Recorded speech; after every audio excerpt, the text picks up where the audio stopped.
ஆண்டவர் சொல்றாரு, என்னால் செய்யக்கூடாத அதிசயமான காரியம் ஒன்று உண்டோ? ஏனென்றால் அவர் சர்வ வல்லவர், சகலத்தையும் தன்னுடைய கரத்திலே வைத்து ஆளுகை செய்கிறவர்.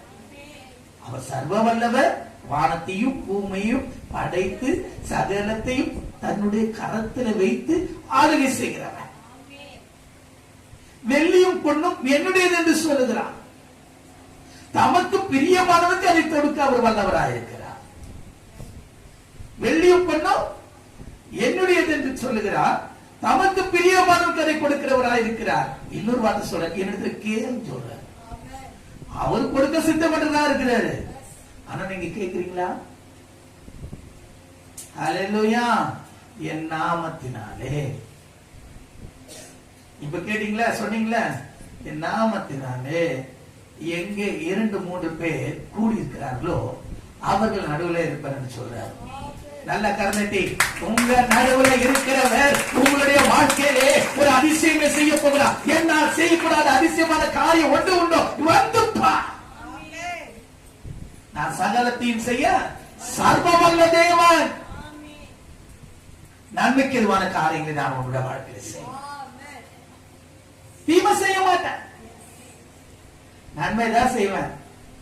இன்னொன்னு கேட்கலாம், ஆண்டவரே என் மனசுல விரும்பினதெல்லாம் செய்ய முடியுமா? அது முடியாது. புரியுதா புரியலையா? என் மனசு விரும்பினதெல்லாம் ஆண்டவரே நீங்க செய்யுங்க. சாரி. ஏனென்றால் கர்த்தருக்கு பயப்படுவதனுடைய விருப்பத்தின்படி செய்கிற நம்முடைய தேவன். அப்போ பயப்படுகிறவன் உலகத்தின் காலம் மேல ஆசை வைக்க மாட்டான்.